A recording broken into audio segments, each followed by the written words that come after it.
ਸਨਮਾਨਯੋਗ ਗੁਰੂ ਨਿਵਾਜੀ ਸਾਧ ਸੰਗਤ ਜੀਓ, ਆਪ ਜੀ ਨੇ ਬੜੇ ਪਿਆਰ ਨਾਲ ਸਤਿਗੁਰੂ ਜੀ ਦੀ ਅੰਮ੍ਰਿਤ ਬਾਣੀ ਆਸਾ ਕੀ ਵਾਰ ਦੇ ਕੀਰਤਨ ਭਾਈ ਸਾਹਿਬ ਸੁਰਜੀਤ ਸਿੰਘ ਅਤੇ ਉਹਨਾਂ ਦੇ ਜਥੇ ਪਾਸੋਂ ਸ਼ਰਵਣ ਕੀਤੇ ਹਨ। ਆਓ ਹੁਣ ਆਪਣੀਆਂ ਮਨੋਬਿਰਤੀਆਂ ਗੁਰਬਾਣੀ ਦੀ ਗੁਰਮਤਿ ਦੀ ਵਿਚਾਰਧਾਰਾ ਨਾਲ ਜੋੜਨ ਦਾ ਯਤਨ ਕਰੀਏ। ਪਿਛਲੀ ਕਥਾ ਵਿੱਚ ਆਪਾਂ ਰਾਗ ਮਾਰੂ ਦੇ ਸਿਰਲੇਖ ਸਮਝ ਰਹੇ ਸਾਂ। ਉਹਨਾਂ ਹੀ ਸਿਰਲੇਖਾਂ ਹੇਠ ਆਪਾਂ ਅੱਜ ਵਿਚਾਰ ਕਰਾਂਗੇ, ਲੇਕਿਨ ਉਸ ਤੋਂ ਪਹਿਲਾਂ ਮੈਂ ਇੱਕ ਛੋਟੀ ਜਿਹੀ ਵਿਚਾਰ ਆਪ ਜੀ ਨਾਲ ਸਾਂਝੀ ਕਰਨਾ ਚਾਹੁੰਦਾ ਹਾਂ। ਇੱਕ ਕਿਤਾਬ ਹੈ ਦ ਪਾਵਰ ਆਫ ਨਾਓ, ਇੱਕ ਹਾਰਟ ਟਾਲ ਦੀ ਲਿਖੀ ਹੋਈ ਇਹ ਕਿਤਾਬ ਹੈ। ਉਸ ਵਿੱਚ ਉਹਨਾਂ ਨੇ ਕਿਤਾਬ ਦੇ ਆਰੰਭ ਵਿੱਚ ਇੱਕ ਬਹੁਤ ਸੋਹਣਾ ਦ੍ਰਿਸ਼ਟਾਂਤ ਲਿਆ ਹੈ ਤੇ ਉਹ ਦ੍ਰਿਸ਼ਟਾਂਤ ਮੈਂ ਤੁਹਾਡੇ ਨਾਲ ਸਾਂਝਾ ਕਰਨਾ ਚਾਹੁੰਦਾ। ਦ੍ਰਿਸ਼ਟਾਂਤ ਇਹ ਹੈ ਕਿ ਇੱਕ ਸੜਕ ਦੇ ਕਿਨਾਰੇ ਤੇ ਭਿਖਾਰੀ ਬੈਠਾ ਹੋਇਆ ਹੈ। ਜਿੱਥੇ ਉਹ ਬੈਠਾ ਉਹਦੇ ਥੱਲੇ ਇੱਕ ਲੱਕੜ ਦਾ ਸੰਦੂਕ ਹੈ।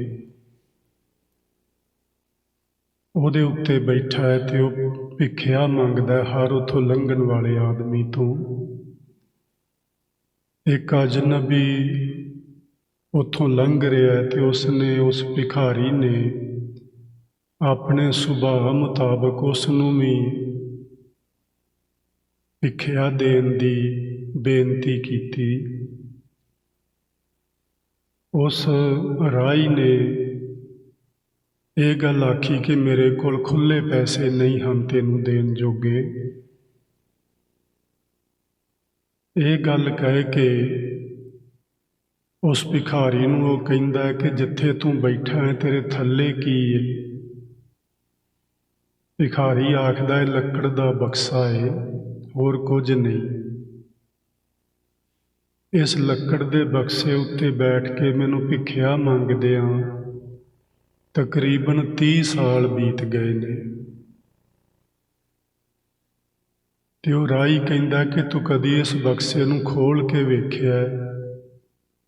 ਉਹ ਕਹਿੰਦਾ ਨਹੀਂ, ਇਹਦੇ ਵਿੱਚ ਕੀ ਹੋਣਾ, ਲੱਕੜ ਦਾ ਸੰਦੂਕ ਜਿਹਾ ਹੈਗਾ, ਇਹਦੇ ਵਿੱਚ ਕੀ ਹੋਣਾ? ਉਸ ਨੂੰ ਜ਼ੋਰ ਦੇ ਕੇ ਕਹਿੰਦਾ ਨਹੀਂ, ਤੂੰ ਖੋਲ੍ਹ ਕੇ ਤਾਂ ਵੇਖ। ਉਹਨੇ ਉੱਦਮ ਕੀਤਾ, ਉਸ ਬਕਸੇ ਨੂੰ ਖੋਲ੍ਹਿਆ ਤੇ ਵੇਖ ਕੇ ਉਹ ਬੜਾ ਹੈਰਾਨ ਹੋਇਆ ਕਿ ਉਹ ਸੰਦੂਕ ਸੋਨੇ ਦੀਆਂ ਮੋਹਰਾਂ ਨਾਲ ਭਰਿਆ ਹੋਇਆ ਹੈ, ਜਿਹਦੇ ਉੱਤੇ ਬੈਠ ਕੇ ਉਹ 30 ਸਾਲ ਭਿੱਖਿਆ ਮੰਗਦਾ ਰਿਹਾ।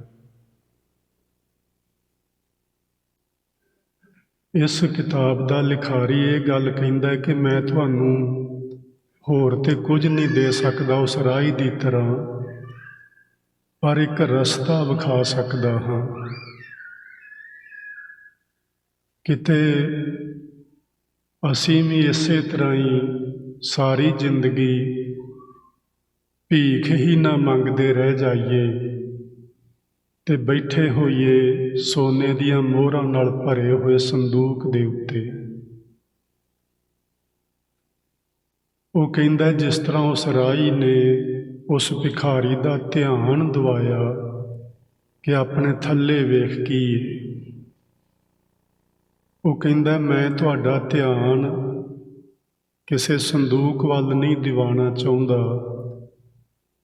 ਪਰ ਮੈਂ ਉਸ ਤੋਂ ਵੀ ਨੇੜੇ ਤੁਹਾਡਾ ਧਿਆਨ ਲਿਜਾਣਾ ਚਾਹੁੰਦਾ ਕਿ ਤੁਹਾਡੇ ਅੰਦਰ ਕੀ ਹੈ। ਉਸ ਨੂੰ ਵੇਖੋ। ਸਾਡੇ ਅੰਦਰ ਸੱਚਮੁੱਚ ਹੀ ਇੱਕ ਬਹੁਤ ਵੱਡਾ ਖਜ਼ਾਨਾ, ਜਿਸ ਨੂੰ ਆਪਾਂ ਅੰਮ੍ਰਿਤ ਨਾਮ ਕਹਿ ਸਕਦੇ ਹਾਂ, ਜਿਸ ਨੂੰ ਆਪਾਂ ਪਰਮਾਤਮਾ ਆਖ ਸਕਦੇ ਹਾਂ, ਉਹ ਏਡਾ ਵੱਡਾ ਖਜ਼ਾਨਾ ਸਾਡੇ ਅੰਦਰ ਮੌਜੂਦ ਏ। ਉਸ ਦੇ ਹੁੰਦਿਆਂ ਹੋਇਆਂ ਅਸੀਂ ਭਿਖਾਰੀ ਬਣ ਕੇ ਰਹਿ ਗਏ ਹਾਂ। ਭਾਵੇਂ ਆਪਾਂ ਇਹ ਗੱਲ ਆਖਾਂਗੇ ਕਿ ਨਹੀਂ, ਆਪਾਂ ਤੇ ਭਿਖਾਰੀ ਨਹੀਂ ਹਾਂ, ਸਾਡੇ ਕੋਲ ਤੇ ਪਰਮਾਤਮਾ ਦਾ ਦਿੱਤਾ ਹੋਇਆ ਬਹੁਤ ਕੁਝ ਏ, ਬੜੀ ਸੰਪਤੀ ਏ ਸਾਡੇ ਕੋਲ। ਪਰ ਜਰਾ ਝਾਤੀ ਮਾਰ ਕੇ ਵੇਖਣਾ ਕਿ ਕੀ ਇਹ ਸੰਪਤੀ ਜਿੰਨੀ ਵੀ ਸਾਡੇ ਪਾਸ ਹੈ, ਇਹ ਸਾਡੇ ਨਾਲ ਨਿਭੇਗੀ ਜਾਂ ਸਾਨੂੰ ਛੱਡ ਜਾਏਗੀ, ਜਾਂ ਅਸੀਂ ਇਸ ਨੂੰ ਛੱਡ ਜਾਵਾਂਗੇ। ਅੰਦਰਲਾ ਖਜ਼ਾਨਾ ਜਿਸ ਵੀ ਇਨਸਾਨ ਨੂੰ ਮਿਲਿਆ, ਅਸਲ ਵਿੱਚ ਉਹ ਅਮੀਰ ਹੋਇਆ। ਅਸਲ ਵਿੱਚ ਉਸਨੇ ਆਪਣੀ ਜ਼ਿੰਦਗੀ ਦੇ ਲਕਸ਼ ਨੂੰ ਪਾ ਲਿਆ। ਮਾਰੂ ਰਾਗ ਦੇ ਅੰਦਰ ਗੁਰੂ ਅਰਜਨ ਦੇਵ ਮਹਾਰਾਜ ਜੀ ਬਚਨ ਲਿਖਦੇ ਨੇ, ਬਾਹਰ ਢੂੰਡਣ ਤੇ ਛੂਟ ਪਰੇ, ਗੁਰ ਘਰ ਹੀ ਮਾਹੇ ਦਿਖਾਇਆ ਥਾ।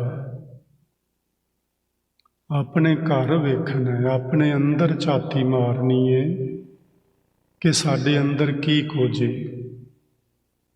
ਜਿਸ ਤਰ੍ਹਾਂ ਉਸ ਰਾਹੀ ਨੇ ਇਸ਼ਾਰਾ ਕੀਤਾ ਉਸ ਭਿਖਾਰੀ ਨੂੰ ਕਿ ਆਪਣੇ ਥੱਲੇ ਵੇਖ, ਗੁਰੂ ਸਾਨੂੰ ਇਸ਼ਾਰਾ ਕਰਦੇ ਨੇ ਆਪਣੇ ਅੰਦਰ ਵੇਖ।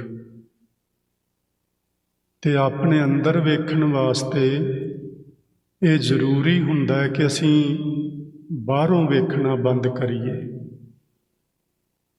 ਜਿੰਨਾ ਚਿਰ ਅਸੀਂ ਬਾਹਰ ਵੇਖਦੇ ਰਹਾਂਗੇ, ਉਨਾ ਚਿਰ ਅੰਦਰ ਨਹੀਂ ਵੇਖ ਪਾਵਾਂਗੇ।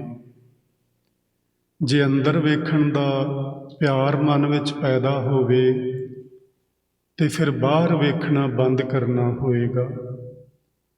ਇਹਦਾ ਮਤਲਬ ਇਹ ਨਹੀਂ ਕਿ ਆਪਾਂ ਕੋਈ ਅੱਖਾਂ ਤੇ ਪੱਟੀ ਬੰਨ੍ਹ ਲੈਣੀ ਹੈ ਹੁਣ, ਇਸ ਤਰ੍ਹਾਂ ਨਹੀਂ।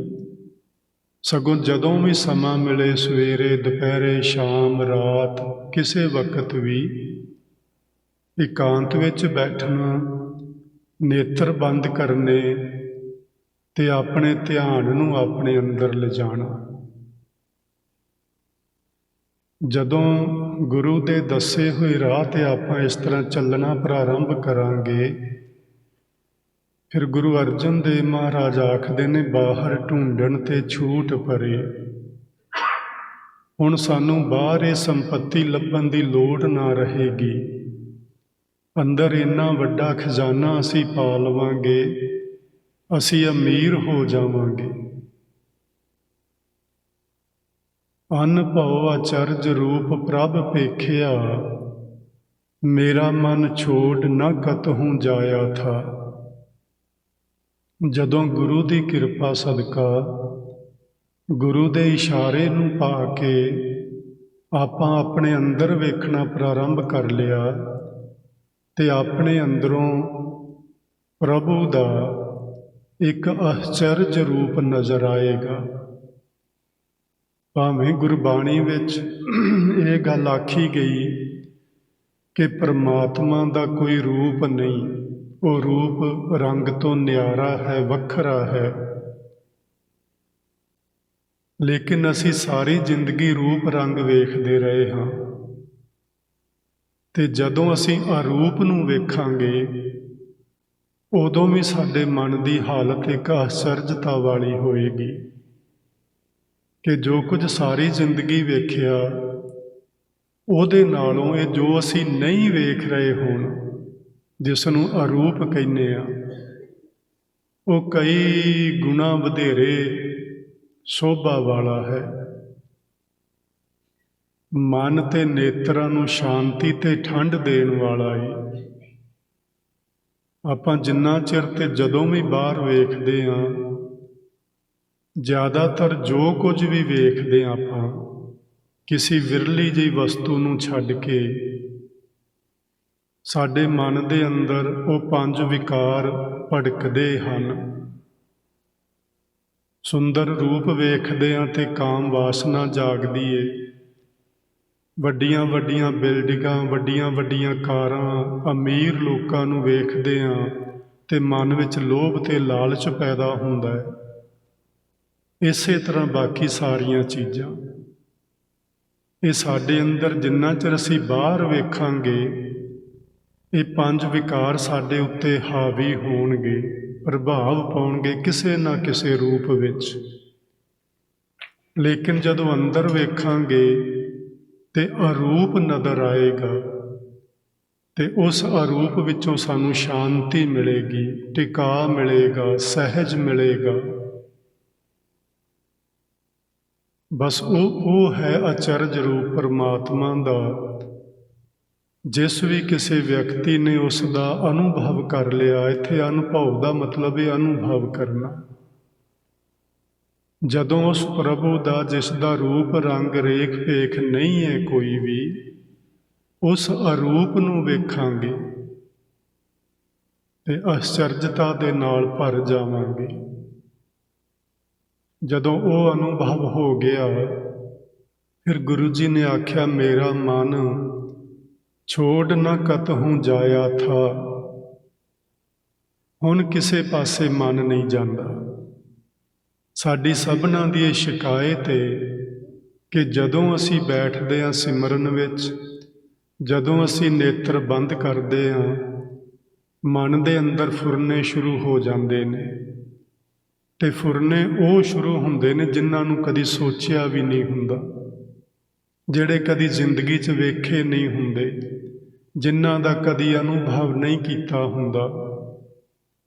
ਕਿਹੋ ਕਿਹੋ ਜਿਹੇ ਫੁਰਨੇ ਕਿੱਥੋਂ ਕਿੱਥੋਂ ਆਉਂਦੇ ਨੇ, ਕਿੰਨਿਆਂ ਜਨਮਾਂ ਦਾ ਦੱਬੇ ਹੋਏ ਸੰਸਕਾਰ ਜਾਗਰਿਤ ਹੁੰਦੇ ਨੇ।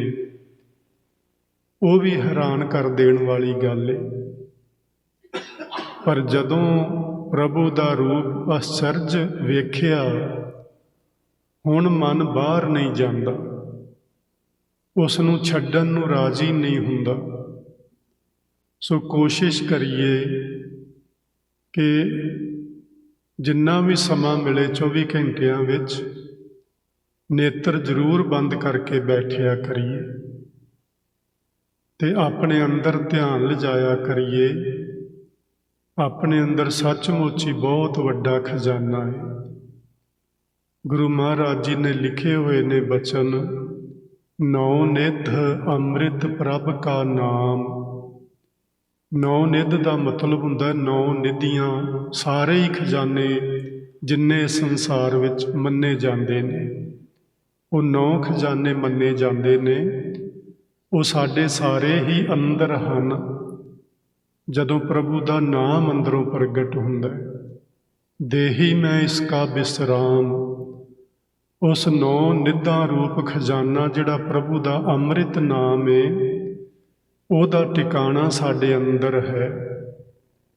ਸੋ ਉਸ ਪਾਸੇ ਨੂੰ ਆਪਾਂ ਧਿਆਨ ਲਿਜਾਈਏ, ਤਾਂ ਹੀ ਆਪਣਾ ਇਹ ਸੰਗਤ ਕਰਨਾ, ਤਾਂ ਹੀ ਗੁਰਦੁਆਰੇ ਜਾਂ ਧਾਰਮਿਕ ਸਥਾਨਾਂ 'ਤੇ ਜਾਣਾ ਜਾਂ ਮਹਾਂਪੁਰਸ਼ਾਂ ਦੀ ਸੰਗਤ ਵਿੱਚ ਬੈਠਣਾ ਸਕਾਰਥਾ ਹੋ ਸਕਦਾ ਹੈ।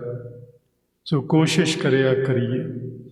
ਆਓ ਹੁਣ ਅਸੀਂ ਰਾਗ ਮਾਰੂ ਸਮਝ ਰਹੇ ਸਾਂ, ਤੇ ਰਾਗ ਮਾਰੂ ਦੇ ਅੰਦਰ ਇੱਕ ਸਿਰਲੇਖ ਹੈ ਜਿਸ ਦਾ ਨਾਮ ਹੈ ਅੰਜੁਲੀ। ਇਸ ਨੂੰ ਅੰਜਲੀ ਵੀ ਆਖਦੇ ਨੇ, ਬਿਨਾਂ ਜੱਜੇ ਨੂੰ ਔਂਕੜ ਤੋਂ। ਇਹਦੇ 2 ਪ੍ਰਕਾਰ ਹੁੰਦੇ ਨੇ। ਇੱਕ ਪ੍ਰਕਾਰ ਹੁੰਦਾ ਸਿੱਧੇ ਹੱਥ ਇਸ ਤਰ੍ਹਾਂ ਜੋੜਨਾ, ਦੂਸਰਾ ਇਹਦਾ ਪ੍ਰਕਾਰ ਹੁੰਦਾ ਇਸ ਤਰ੍ਹਾਂ ਬੁੱਕ ਬਣਾਉਣਾ। ਇਸ ਨੂੰ ਅੰਜਲੀ ਆਖਦੇ ਨੇ। ਸੋ ਇਹ ਸਾਨੂੰ ਸੋਹਿਲਾ ਸਾਹਿਬ ਦੀ ਬਾਣੀ ਜਦੋਂ ਆਪਾਂ ਪੜ੍ਹਦੇ ਹਾਂ, ਤੇ ਗੁਰੂ ਸਾਹਿਬ ਜੀ ਨੇ ਆਖਿਆ, ਕਰ ਸਾਧੂ ਅੰਜਲੀ ਪੁੰਨ ਵੱਡਾ ਹੈ। ਕਿਸੇ ਸਾਧੂ ਅੱਗੇ, ਕਿਸੇ ਮਹਾਂਪੁਰਸ਼ ਅੱਗੇ ਹੱਥ ਜੋੜ, ਇਹ ਬਹੁਤ ਵੱਡਾ ਪੁੰਨ ਕਰਮ ਹੈ ਸੰਸਾਰ ਦੇ ਅੰਦਰ। ਸਾਨੂੰ ਇਹ ਕਰਨਾ ਚਾਹੀਦਾ। ਅਸੀਂ ਜ਼ਿਆਦਾਤਰ ਸਾਧੂਆਂ ਦੀ ਨਿੰਦਿਆ ਉੱਤੇ ਹੀ ਲੱਕ ਬੰਨਿਆ ਹੋਇਆ, ਛੱਡ ਦੇਣਾ ਚਾਹੀਦਾ। ਆਪਾਂ ਕਿਉਂ ਕਿਸੇ ਨੂੰ ਮਾੜਾ ਆਖਣਾ ਹੈ? ਹਰ ਬੰਦੇ ਨੇ ਆਪਣੇ ਕੀਤੇ ਕਰਮ ਆਪ ਭੁਗਤਨੇ ਨੇ। ਕੋਈ ਮੈਂ ਮਾੜਾ ਕਰਾਂਗਾ ਮੈਂ ਭੁਗਤਾਂਗਾ, ਤੁਸੀਂ ਕਰੋਗੇ ਤੁਸੀਂ ਭੁਗਤੋਗੇ, ਕੋਈ ਸਾਧੂ ਕਰੇਗਾ ਉਹ ਭੁਗਤੇਗਾ।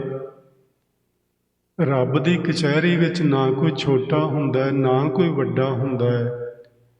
ਰੱਬ ਦੀ ਕਚਹਿਰੀ ਵਿੱਚ ਉੱਥੇ ਸੱਚੇ ਹੀ ਸੱਚ ਨਿਬੜੈ, ਚੁਣ ਵੱਖ ਕੱਢੇ ਜਜਮਾਲਿਆ। ਉਸ ਵਾਹਿਗੁਰੂ ਦੀ ਕੋਟ ਦੇ ਅੰਦਰ ਕੇਵਲ ਸੱਚ ਦੇ ਆਧਾਰ ਤੇ ਨਿਬੇੜਾ ਹੁੰਦਾ ਹੈ। ਉੱਥੇ ਇਹ ਨਹੀਂ ਵੇਖਿਆ ਜਾਂਦਾ ਕੌਣ ਸਾਧੂ ਸੀ ਤੇ ਕੌਣ ਅਸਾਧੂ ਸੀ। ਇਹ ਗੱਲ ਉੱਥੇ ਨਹੀਂ ਵੇਖੀ ਜਾਂਦੀ। ਗੁਰੂ ਸਾਹਿਬ ਨੇ ਆਖਿਆ ਸਾਧੂ ਅੱਗੇ ਹੱਥ ਜੋੜਿਆ ਕਰ, ਨਿਮਰਤਾ ਵਿੱਚ ਰਹਿ ਕੇ ਉਹਦੀ ਸੰਗਤ ਕਰਿਆ ਕਰ। ਸਾਧੂ ਦੀ ਸੰਗਤ ਕਰਨ ਦੇ ਨਾਲ ਬਹੁਤ ਵੱਡਾ ਤੈਨੂੰ ਲਾਭ ਹੋਏਗਾ, ਪੁੰਨ ਹੋਏਗਾ। ਸੋ ਇੱਕ ਤੇ ਸਾਧੂ ਅੱਗੇ ਹੱਥ ਜੋੜਨਾ ਅੰਜਲੀ, ਇੱਕ ਹੁੰਦਾ ਇਸ ਤਰ੍ਹਾਂ ਬੁੱਕ ਬਣਾਉਣਾ। ਉਹਦੇ 'ਚ ਕੀ ਹੁੰਦਾ ਹੈ, ਕਈ ਵਾਰੀ ਅਸੀਂ ਇਸ ਤਰ੍ਹਾਂ ਬੁੱਕ ਬਣਾ ਕੇ ਕਈ ਲੋਕ ਆਪਣੇ ਗੁਰੂ ਅੱਗੇ, ਕਿਸੇ ਇਸ਼ਟ ਦੇਵ ਅੱਗੇ ਕੋਈ ਫੁੱਲ ਆਦਿ ਕਿਸ ਤਰ੍ਹਾਂ ਭੇਟ ਕਰਦੇ ਨੇ। ਕਈ ਲੋਕ ਤੁਸੀਂ ਵੇਖੋਗੇ ਮਾਇਆ ਵੀ ਇਸ ਤਰ੍ਹਾਂ ਦੋ ਹੱਥਾਂ ਨਾਲ ਭੇਟ ਕਰਦੇ ਨੇ, ਇੱਕ ਨਾਲ ਨਹੀਂ ਕਰਦੇ। ਇਹਦਾ ਮਤਲਬ ਹੈ ਸਾਧੂ ਨੂੰ ਅਦਬ ਦੇਣਾ, ਸਾਧੂ ਨੂੰ ਸਤਿਕਾਰ ਦੇਣਾ। ਫਰਕ ਨਹੀਂ ਪੈਂਦਾ ਅਸੀਂ ਇੱਕ ਹੱਥ ਨਾਲ ਫੁੱਲ ਅੱਗੇ ਰੱਖ ਦਈਏ, ਦੋ ਨਾਲ ਰੱਖ ਦਈਏ। ਸਿਆਣੇ ਲੋਕ ਤਾਂ ਇਸ ਤਰ੍ਹਾਂ ਆਪਣੇ ਵੱਡਿਆਂ ਨੂੰ ਕਿਤੇ ਪਾਣੀ ਦਾ ਗਲਾਸ ਫੜਾਉਣਾ ਹੋਵੇ ਤੇ ਦੋ ਹੱਥਾਂ ਨਾਲ ਫੜਾਈਦਾ, ਇੱਕ ਨਾਲ ਨਹੀਂ ਫੜਾਈਦਾ। ਇਹ ਮਹਾਂਪੁਰਸ਼ਾਂ ਦਾ, ਵੱਡਿਆਂ ਦਾ, ਬਜ਼ੁਰਗਾਂ ਦਾ ਅਦਬ ਹੁੰਦਾ ਹੈ, ਸਤਿਕਾਰ ਹੁੰਦਾ ਹੈ। ਸਾਨੂੰ ਇਹ ਸਭਨਾਂ ਨੂੰ ਇਹ ਚੀਜ਼ਾਂ ਸਿੱਖਣੀਆਂ ਚਾਹੀਦੀਆਂ ਨੇ। ਸੋ ਇੱਕ ਅੰਜਲੀ ਇਸ ਤਰ੍ਹਾਂ ਲਿਖਿਆ ਹੋਇਆ ਮਿਲਦਾ ਹੈ ਕਿ ਜਦੋਂ ਲੋਕ ਹਰਿਦੁਆਰ ਆਦਿਕ ਜਾਂਦੇ ਨੇ, ਉੱਥੇ ਗੰਗਾ ਨਦੀ ਦੇ ਵਿੱਚ ਅੰਦਰ ਉਤਰ ਕੇ ਉਹ ਪਾਣੀ ਦੀ ਬੁੱਕ ਭਰਦੇ ਨੇ ਤੇ ਉਹ ਸੂਰਜ ਵੱਲ ਕਰਕੇ ਇਸ ਤਰ੍ਹਾਂ ਉਹਨੂੰ ਪਾਣੀ ਨੂੰ ਦਿੰਦੇ ਨੇ। ਉਹਨਾਂ ਨੂੰ ਪੁੱਛਿਆ ਜਾਏ ਵੀ ਤੁਸੀਂ ਇਹ ਕੀ ਕਰਦੇ ਜੇ, ਤੇ ਉਹ ਕਹਿੰਦੇ ਨੇ ਅਸੀਂ ਆਪਣੇ ਪਿੱਤਰ ਲੋਕ ਨੂੰ ਪਾਣੀ ਦਿੰਦੇ ਹਾਂ। ਜੇ ਪੁੱਛਿਆ ਜਾਏ ਪਿੱਤਰ ਲੋਕ ਕਿੱਥੇ ਹੈ, ਤੇ ਉਹ ਕਹਿੰਦੇ ਨੇ ਪਿੱਤਰ ਲੋਕ ਸੂਰਜ ਲੋਕ ਤੋਂ ਅੱਗੇ ਹੈ। ਕੀ ਤੁਹਾਡਾ ਪਾਣੀ ਉੱਥੇ ਪਹੁੰਚ ਜਾਏਗਾ? ਪਤਾ ਨਹੀਂ। ਪਹੁੰਚੇਗਾ ਨਹੀਂ ਪਹੁੰਚੇਗਾ ਇਹ ਪਰਮਾਤਮਾ ਜਾਣੇ, ਕਿਸੇ ਨੂੰ ਨਹੀਂ ਪਤਾ। ਲੇਕਿਨ ਆਪਣੇ ਦਿਲ ਦੀ ਇੱਕ ਭਾਵਨਾ ਹੈ ਕਿਸੇ ਦੀ। ਪਾਣੀ ਪਹੁੰਚਦਾ ਹੈ ਕਿ ਨਹੀਂ ਪਹੁੰਚਦਾ ਇਹਦਾ ਤੇ ਨਹੀਂ ਪਤਾ, ਲੇਕਿਨ ਦਿਲ ਦੀ ਭਾਵਨਾ ਜ਼ਰੂਰ ਪਹੁੰਚਦੀ ਹੈ। ਤੁਸੀਂ ਕਿਤੇ ਵੀ ਹੋਵੋ, ਕਿਸੇ ਮਨੁੱਖ ਦੇ ਪ੍ਰਤੀ, ਕਿਸੇ ਜੀਵ ਦੇ ਪ੍ਰਤੀ ਤੁਸੀਂ ਆਪਣੀਆਂ ਭਾਵਨਾਵਾਂ ਪ੍ਰਭੂ ਅੱਗੇ ਵਿਅਕਤ ਕਰੋ ਤੇ ਉਹ ਤੁਹਾਡੀਆਂ ਭਾਵਨਾਵਾਂ ਦਾ ਅਸਰ ਉਸ ਮਨੁੱਖ ਉੱਤੇ ਜ਼ਰੂਰ ਹੁੰਦਾ ਹੈ, ਜਿਵੇਂ ਵੀ ਹੋਵੇ। ਇਸੇ ਲਈ ਸਿਆਣੇ ਲੋਕ ਕਹਿੰਦੇ ਨੇ ਸਾਡੇ ਮਨ ਵਿੱਚ ਕਦੀ ਵੀ ਕਿਸੇ ਦੇ ਪ੍ਰਤੀ ਵੀ ਮਾੜੀ ਜਾਂ ਮੰਦ ਭਾਵਨਾ ਪੈਦਾ ਨਹੀਂ ਹੋਣੀ ਚਾਹੀਦੀ। ਸਾਨੂੰ ਆਪਣੇ ਦੁਸ਼ਮਣ ਦੇ ਪ੍ਰਤੀ ਵੀ, ਪਹਿਲੀ ਗੱਲ ਤੇ ਦੁਸ਼ਮਣ ਕੋਈ ਹੋਣਾ ਹੀ ਨਹੀਂ ਚਾਹੀਦਾ, ਕੋਈ ਹੈ ਹੀ ਨਹੀਂ।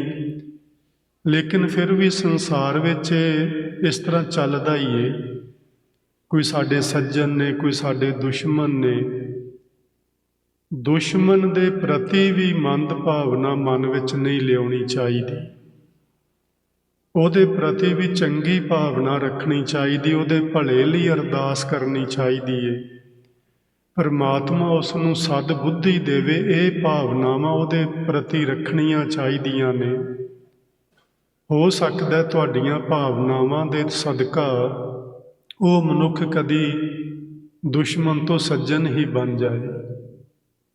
ਸੋ ਇਹ ਸਾਨੂੰ ਜੀ ਯਤਨ ਕਰਨਾ ਚਾਹੀਦਾ ਹੈ। ਸੋ ਗੁਰੂ ਨਾਨਕ ਦੇਵ ਮਹਾਰਾਜ ਜੀ, ਤੁਹਾਨੂੰ ਪਤਾ ਹੀ ਹੈ, ਹਰਿਦੁਆਰ ਗਏ ਸਨ। ਉੱਥੇ ਪਿੱਤਰ ਲੋਕ ਨੂੰ ਪਾਣੀ ਦਿੰਦਿਆਂ ਲੋਕਾਂ ਨੂੰ ਵੇਖ ਕੇ ਉਹਨਾਂ ਨੇ ਕਰਤਾਰਪੁਰ ਆਪਣੀ ਖੇਤੀ ਨੂੰ ਪਾਣੀ ਦੇਣਾ ਚਾਹਿਆ ਸੀ। ਉਹਨਾਂ ਲੋਕਾਂ ਨੇ ਗੁਰੂ ਨਾਨਕ ਸਾਹਿਬ ਨੂੰ ਪੁੱਛਿਆ ਸੀ, ਤੁਸੀਂ ਇੱਧਰ ਪੱਛਮ ਨੂੰ ਪਾਣੀ ਕਿਉਂ ਸੁੱਟਦੇ ਹੋ? ਉਹਨਾਂ ਆਖਿਆ ਸੀ ਇੱਧਰ ਮੇਰੀ ਖੇਤੀ ਏ ਤੇ ਮੈਂ ਖੇਤੀ ਨੂੰ ਪਾਣੀ ਦੇਣਾ, ਕਿਉਂਕਿ ਮੈਨੂੰ ਵਾਹਵਾ ਦਿਨ ਹੋ ਗਏ ਨੇ ਘਰੋਂ ਆਇਆ ਤੇ ਮੈਂ ਸੋਚਿਆ ਮੇਰੀ ਖੇਤੀ ਕਿਤੇ ਸੁੱਕਦੀ ਨਾ ਹੋਵੇ। ਉਹਨਾਂ ਪੁੱਛਿਆ ਤੇਰਾ ਪਾਣੀ ਉੱਥੇ ਨਹੀਂ ਜਾਣ ਵਾਲਾ। ਉਹਨਾਂ ਦੱਸਿਆ, ਉਹਨਾਂ ਆਖਿਆ ਤੇਰਾ ਪਾਣੀ ਉੱਥੇ ਨਹੀਂ ਜਾਣ ਵਾਲਾ, ਇਸ ਲਈ ਇੱਧਰ ਨੂੰ ਪਾਣੀ ਸੁੱਟਣਾ ਵਿਅਰਥ ਏ।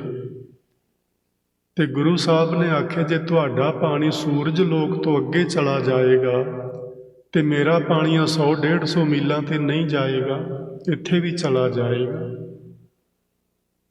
ਗੁਰੂ ਸਾਹਿਬ ਨੇ ਉਸ ਵਹਿਮ ਭਰਮ ਨੂੰ ਕੱਢਣ ਵਾਸਤੇ ਬਚਨ ਲਿਖੇ ਨੇ, ਜੋ ਇਸ ਮਾਰੂ ਰਾਗ ਦੇ ਅੰਦਰ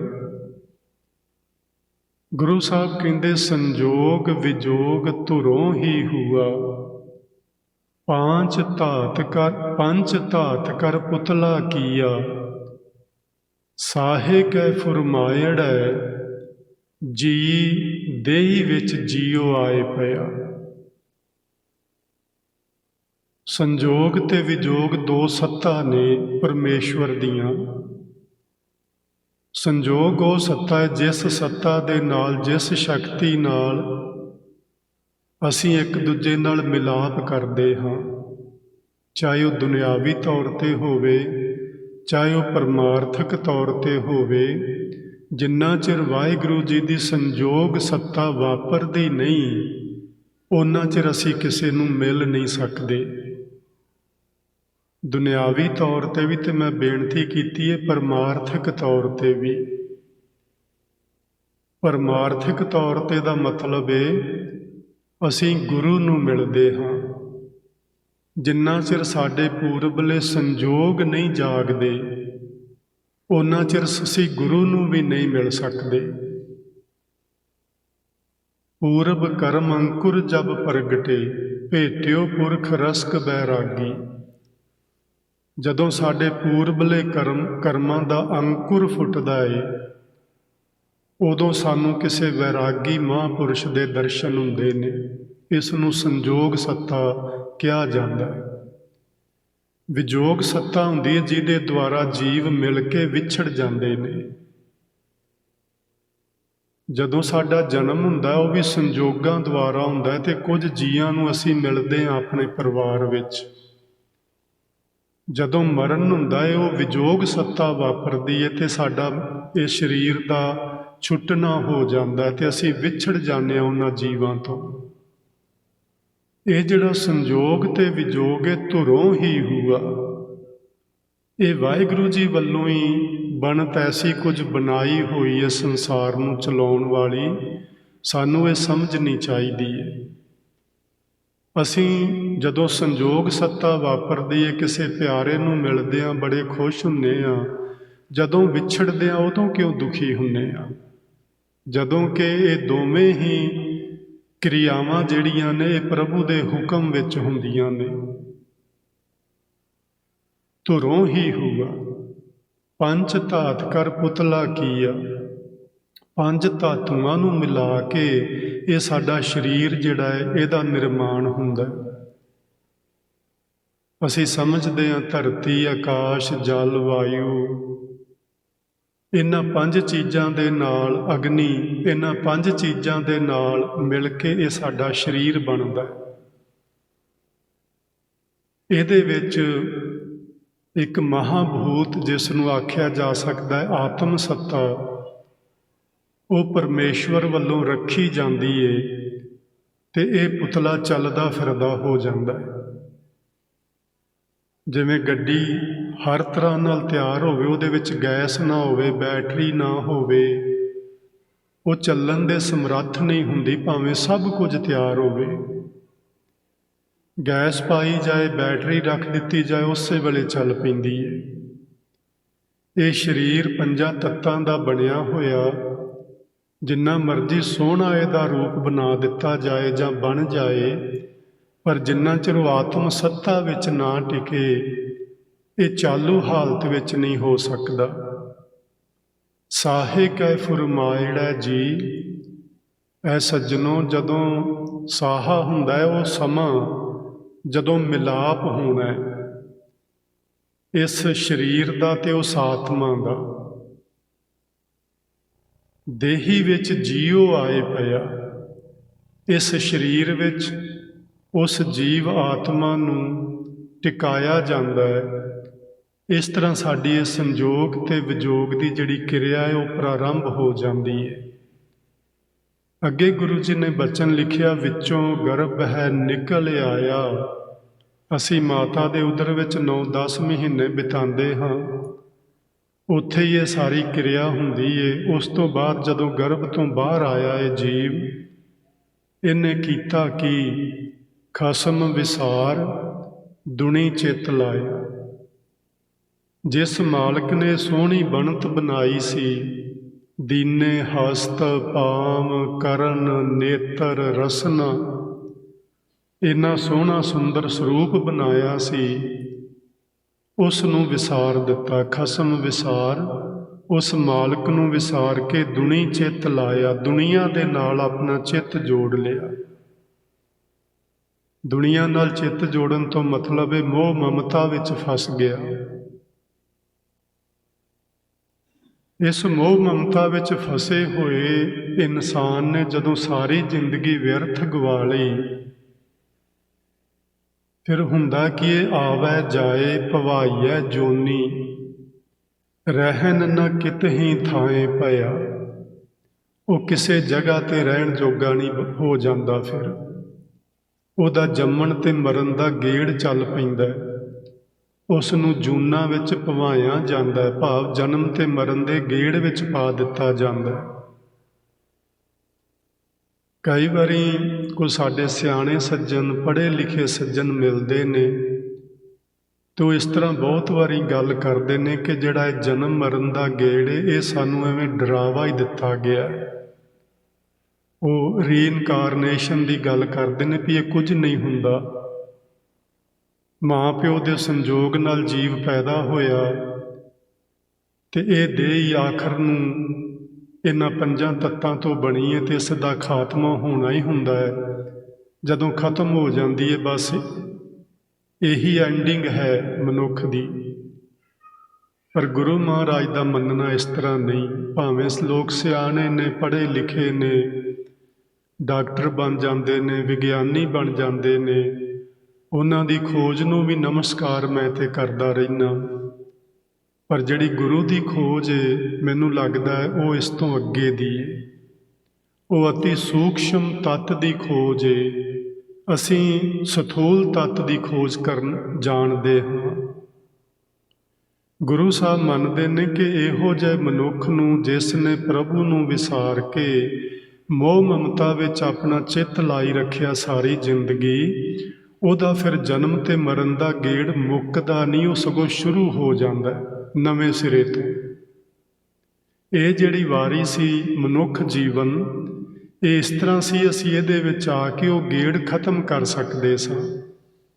ਅਸੀਂ ਜਿਹੜਾ ਸਾਡੇ ਉੱਤੇ ਰਿਣ ਹੈ ਉਸ ਨੂੰ ਉਤਾਰ ਸਕਦੇ ਸਾਂ, ਪਰ ਅਸੀਂ ਉਹ ਕੰਮ ਨਾ ਕੀਤਾ। ਅਸੀਂ ਸਾਰੀ ਜ਼ਿੰਦਗੀ ਉਹ ਭਿਖਾਰੀ ਦੀ ਤਰ੍ਹਾਂ ਹੀ ਬਿਤਾ ਲਈ, ਅੰਦਰ ਖਜ਼ਾਨੇ ਦੀ ਭਾਲ ਨਾ ਕੀਤੀ, ਤੇ ਫਿਰ ਸਾਡਾ ਜਨਮ ਤੇ ਮਰਨ ਦਾ ਜਿਹੜਾ ਚੱਕਰ ਸੀ ਉਹ ਚੱਲਦਾ ਹੀ ਰਿਹਾ, ਉਹ ਮੁੱਕਿਆ ਨਾ। ਸੋ ਗੁਰੂ ਜੀ ਆਖਦੇ ਨੇ ਕਿ ਜਦੋਂ ਕੋਈ ਪ੍ਰਾਣੀ ਅਕਾਲ ਚਲਾਣਾ ਕਰ ਜਾਏ, ਇਸ ਸਰੀਰ ਨੂੰ ਛੱਡ ਕੇ ਚਲਾ ਜਾਏ, ਪਹਿਲੀ ਗੱਲ ਸਾਨੂੰ ਨਹੀਂ ਪਤਾ ਉਹ ਕਿੱਥੇ ਚਲਾ ਗਿਆ। ਦੂਸਰੀ ਗੱਲ, ਜੇ ਅਸੀਂ ਪਿੱਛੋਂ ਕੋਈ ਸਥੂਲ ਚੀਜ਼ਾਂ ਉਸ ਨੂੰ ਪਹੁੰਚਾਉਣਾ ਚਾਹੀਏ ਤੇ ਉਸ ਨੂੰ ਨਹੀਂ ਪਹੁੰਚਦੀਆਂ।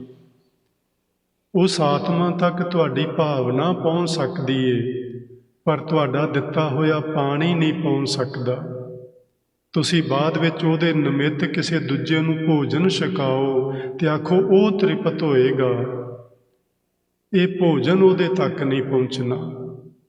ਤੁਸੀਂ ਬਾਅਦ ਵਿੱਚ ਕੱਪੜੇ ਦਿਓ, ਇਹ ਕੱਪੜੇ ਉਹਦੇ ਤੱਕ ਨਹੀਂ ਪਹੁੰਚਣੇ।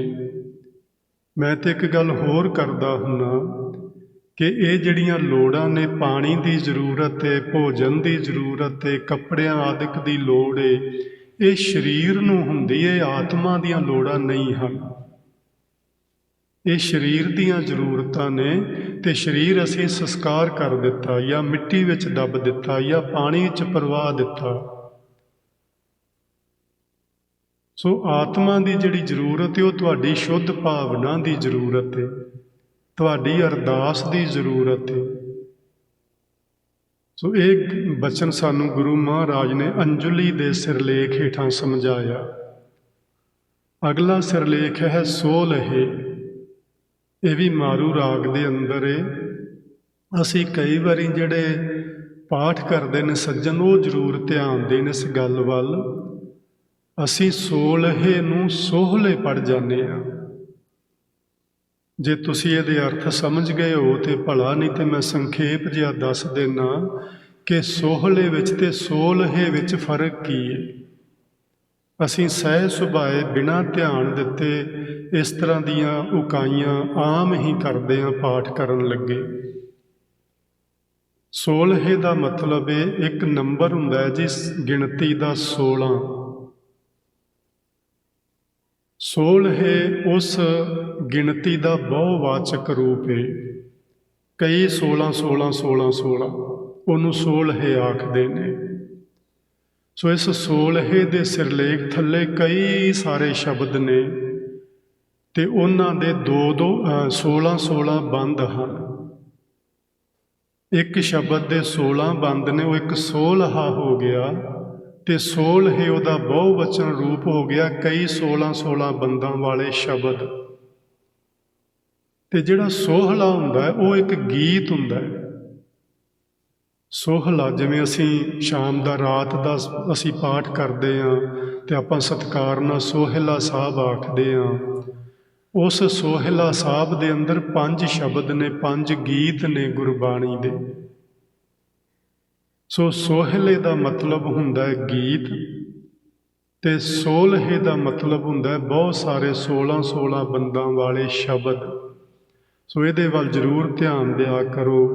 ਇਸ ਤਰ੍ਹਾਂ ਵੀ ਮੰਨਿਆ ਜਾਂਦਾ ਹੈ ਕਿ ਜਿਵੇਂ 2 ਅਸ਼ਟਪਦੀਆਂ ਜੋੜ ਕੇ 16 ਬੰਦ ਬਣਾਏ ਹੋਣ, ਇਸ ਤਰ੍ਹਾਂ ਵੀ ਅਸੀਂ ਮੰਨ ਸਕਦੇ ਹਾਂ। ਇਸ ਤੋਂ ਅੱਗੇ ਤੁਖਾਰੀ ਰਾਗ ਸ਼ੁਰੂ ਹੁੰਦਾ ਹੈ ਤੇ ਤੁਖਾਰੀ ਇਹ ਸਿਰਲੇਖ ਹੈ ਅੱਗੇ ਜਿਹੜੀ ਬਾਣੀ ਆਉਣੀ ਉਹਦੇ ਵਾਸਤੇ। ਇਹ ਜਿਹੜਾ ਸਿਰਲੇਖ ਹੈ 1107 ਨੰਬਰ ਪੰਨਾ ਤੇ ਆਉਂਦਾ ਹੈ। ਤੁਖਾਰੀ ਦਾ ਇੱਕ ਅਰਥ ਹੁੰਦਾ ਹੈ, ਜਿਵੇਂ ਅਸੀਂ ਤੁਖਾਰ ਆਖਦੇ ਹਾਂ ਤੇ ਤੁਖਾਰ ਦਾ ਮਤਲਬ ਹੁੰਦਾ ਹੈ ਠੰਡ।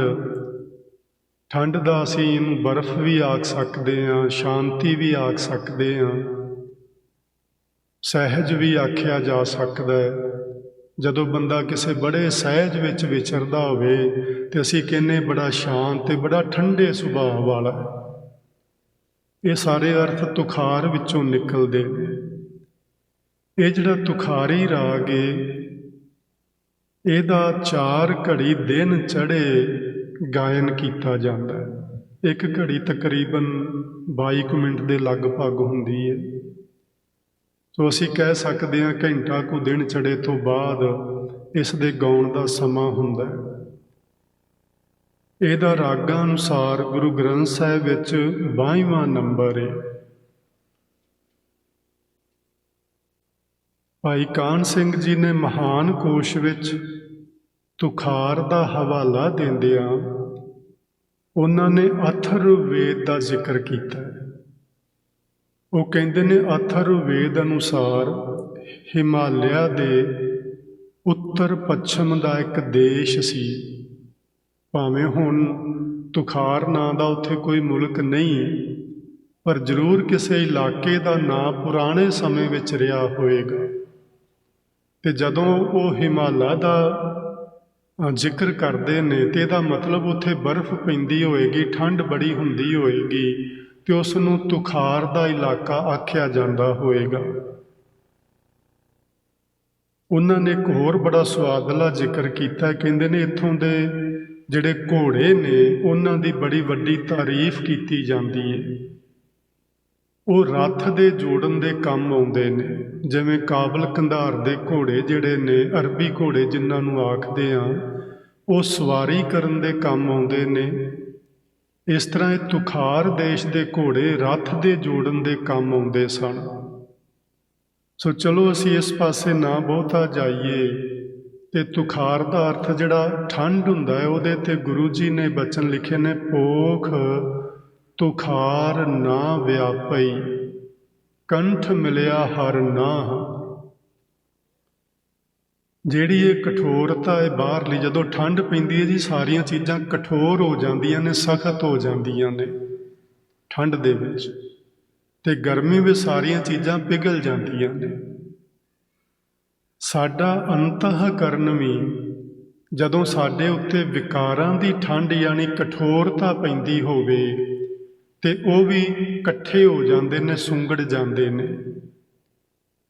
ਲੇਕਿਨ ਗੁਰੂ ਸਾਹਿਬ ਆਖਦੇ ਨੇ, ਇਹ ਜਿਹੜੀ ਕਠੋਰਤਾ ਹੈ, ਜੇ ਕਿਸੇ ਨੂੰ ਪ੍ਰਭੂ ਦੇ ਅੰਮ੍ਰਿਤ ਨਾਮ ਦੀ ਪ੍ਰਾਪਤੀ ਦਾ ਸਾਧਨ ਮਿਲ ਜਾਏ ਤੇ ਉਹ ਇਹਨੂੰ ਪ੍ਰਾਪਤ ਕਰ ਲਵੇ, ਤੇ ਉਹਦੇ ਅੰਦਰ ਦੀ ਇਹ ਜਿਹੜੀ ਵਿਕਾਰਾਂ ਦੀ ਕਠੋਰਤਾ ਹੈ, ਇਹ ਖਤਮ ਹੋ ਜਾਂਦੀ ਹੈ। ਪੋਖ ਤੁਖਾਰ ਨਾ ਵਿਆਪਈ, ਉਹਨੂੰ ਉਹ ਪੋਹ ਦੇ ਮਹੀਨੇ ਦੀ ਠੰਡ ਜਿਹੜੀ ਹੈ ਉਹ ਨਹੀਂ ਵਿਆਪਦੀ। ਗੁਰੂ ਪਹਿਲੇ ਪਾਤਸ਼ਾਹ ਮਹਾਰਾਜ ਜੀ ਨੇ ਇਸ ਤੁਖਾਰੀ ਰਾਗ ਦੇ ਅੰਦਰ 12 ਮਾਹਾ ਲਿਖਿਆ ਹੋਇਆ ਹੈ। ਆਪਾਂ ਜ਼ਿਕਰ ਕੀਤਾ ਸੀ ਜਦੋਂ ਪਿੱਛੇ 12 ਮਾਹਾ ਜਿਹੜਾ ਗੁਰੂ ਅਰਜਨ ਦੇਵ ਮਹਾਰਾਜ ਜੀ ਵਾਲਾ ਉਹ ਪੜ੍ਹਿਆ ਸੀ, ਤੇ ਉਹਦੇ ਵਿੱਚ ਆਪਾਂ ਜ਼ਿਕਰ ਕੀਤਾ ਸੀ ਕਿ ਗੁਰੂ ਸਾਹਿਬ ਦੀ ਬਾਣੀ ਵਿੱਚ 2 12 ਮਾਹਾ ਹਨ। ਇੱਕ ਗੁਰੂ ਅਰਜਨ ਦੇਵ ਜੀ ਦਾ ਲਿਖਿਆ ਹੋਇਆ ਤੇ ਇੱਕ ਗੁਰੂ ਨਾਨਕ ਸਾਹਿਬ ਦਾ। ਇਹ ਜਿਹੜਾ 12 ਮਾਹਾ ਗੁਰੂ ਨਾਨਕ ਸਾਹਿਬ ਦਾ ਤੁਖਾਰੀ ਰਾਗ ਵਿੱਚ ਆਰੰਭਤਾ ਵਿੱਚ ਲਿਖਿਆ ਹੋਇਆ ਹੈ। ਇਹਦੇ ਵਿੱਚ ਉਹਨਾਂ ਨੇ ਬਚਨ ਲਿਖੇ ਨੇ, ਤੂੰ ਸੁਣ। ਇੱਥੇ ਵਿਸ਼ਰਾਮ ਲਾਈਏ ਤੇ ਬੜਾ ਸੋਹਣਾ ਅਰਥ ਬਣ ਜਾਏਗਾ। ਵੈਸੇ ਅਸੀਂ ਇਸ ਤਰ੍ਹਾਂ ਕਰਦੇ ਨਹੀਂ ਹੁੰਦੇ, ਅਸੀਂ ਤੂੰ ਸੁਣ ਕਿਰਤ ਕਰਮਾ ਪੁਰਬ ਕਮਾਏ। ਮੈਂ ਤੇ ਕਈ ਵਾਰੀ ਵੇਖਿਆ ਪੂਰਾ ਮਹੀਨਾ ਹੀ ਪੜ੍ਹ ਜਾਂਦੇ ਨੇ ਇੱਕੋ ਸਾਏ, ਇੱਕੋ ਸਾਹ 'ਚ ਪੂਰੇ ਮਹੀਨੇ ਵਾਲਾ ਸ਼ਬਦ ਇੱਕੋ ਸਾਹ 'ਚ ਹੀ ਪਾਠੀ ਸਿੰਘ ਪੜ੍ਹ ਜਾਂਦੇ ਨੇ। ਕਿੰਨੀ ਕੁ ਸਮਝ ਉਹਨਾਂ ਨੂੰ ਆ ਜਾਂਦੀ ਹੋਏਗੀ ਮੈਨੂੰ ਤੇ ਨਹੀਂ ਪਤਾ, ਪਰ ਮੇਰੇ ਤੋਂ ਨਹੀਂ ਜੇ ਪੜ੍ਹਿਆ ਜਾਂਦਾ, ਇਸ ਲਈ ਮੈਂ ਪਾਠ ਕਰਨਾ ਹੀ ਛੱਡ ਦਿੱਤਾ ਕਿ ਮੇਰੇ ਤੋਂ ਨਹੀਂ ਹੁੰਦਾ। ਇੱਥੇ ਹੁੰਦੀ ਹੈ ਮਜਬੂਰੀ ਕਿ ਤੁਸੀਂ 1 ਘੰਟੇ ਵਿੱਚ 30 ਪੇਜ ਕਰਨੇ ਹੀ ਹੁੰਦੇ ਨੇ, ਮੇਰੇ ਤੋਂ 10 ਵੀ ਨਹੀਂ ਹੁੰਦੇ। ਮਨ ਧੱਕੇ ਨਾਲ ਰੁਕ ਜਾਂਦਾ, ਮੇਰੇ ਵੱਸ ਦੀ ਗੱਲ ਨਹੀਂ। ਤੂੰ ਸੁਣ, ਇੱਥੇ ਵਿਸ਼ਰਾਮ ਲਾਵਾਂਗੇ ਤੇ ਅਸੀਂ ਕਿਸੇ ਨੂੰ ਕੁਝ ਕਹਿ ਰਹੇ ਹਾਂ ਕਿ ਤੂੰ ਸੁਣ ਮੇਰੀ ਗੱਲ, ਤੇ ਕਹਿ ਕਿਹਨੂੰ ਰਹੇ ਹਾਂ? ਪਰਮਾਤਮਾ ਨੂੰ। ਹੇ ਅਕਾਲ ਪੁਰਖ ਵਾਹਿਗੁਰੂ, ਤੂੰ ਮੇਰੀ ਗੱਲ ਸੁਣ। ਆਪਾਂ ਕਈ ਵਾਰੀ ਗੁਰਬਾਣੀ ਵਿੱਚੋਂ ਸ਼ਬਦ ਪੜ੍ਹਦੇ ਹਾਂ, ਦੇ ਕੰਨ ਸੁਣੋ ਅਰਦਾਸ ਜੀਓ।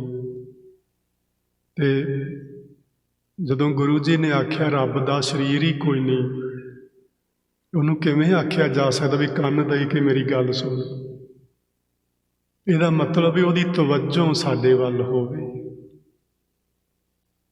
ਵੈਸੇ ਉਹਦੀ ਤਵੱਜੋ ਹਮੇਸ਼ਾ ਸਾਡੇ ਵੱਲ ਰਹਿੰਦੀ ਹੈ, ਸਾਡੀ ਹੀ ਟੁੱਟੀ ਹੋਈ ਹੈ। ਫਿਰ ਵੀ ਸਾਨੂੰ ਕੁਝ ਸਿੱਖਿਆਵਾਂ ਦਿੱਤੀਆਂ ਨੇ ਗੁਰਬਾਣੀ ਵਿੱਚ ਕਿ ਤੁਸੀਂ ਰੱਬ ਜੀ ਨੂੰ ਇਸ ਤਰ੍ਹਾਂ ਆਖੋ। ਆਖੋ ਯਗ ਅਰਜ਼ ਗੁਫਤਮ ਪੇਸ਼ ਤੋਂ ਦਰ ਗੋਸ਼ ਕੁਨ ਕਰਤਾਰ। ਹੇ ਵਾਹਿਗੁਰੂ, ਮੇਰੇ ਵੱਲ ਆਪਣੇ ਕੰਨ ਕਰ, ਮੈਂ ਤੈਨੂੰ ਅਰਦਾਸ ਤੇਰੇ ਅੱਗੇ ਕਰਨ ਲੱਗਾ, ਉਹਨੂੰ ਧਿਆਨ ਦੇ ਕੇ ਸੁਣ।